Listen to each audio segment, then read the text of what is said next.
might know that God spoke to Elijah in a still small voice, but do you know what he actually said? Elijah was a faithful prophet in a wicked time. 1 Kings 18 tells the story of Elijah squaring off against hundreds of prophets of Baal, a false god in Elijah's time.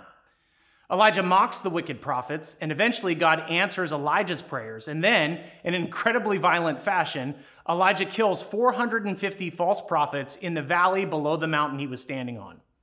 Then Elijah flees to the wilderness and falls into a deep depression.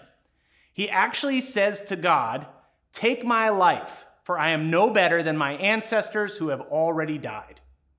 What follows is a dramatic scene in which God promises to speak to him, but not the way that he assumed.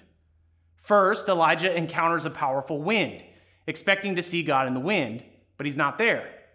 Then he encounters an earthquake, but God's not there either.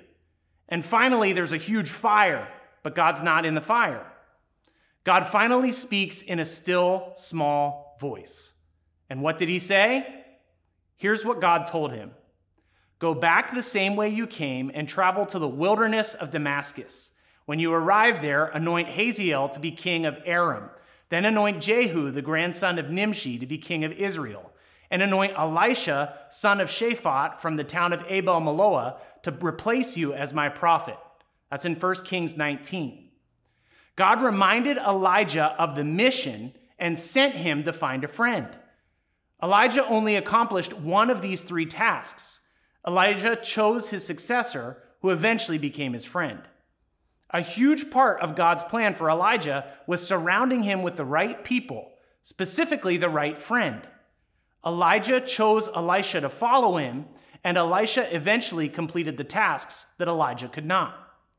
Like Elijah, you are meant to serve God with your life. Find the right friends to help you accomplish the task.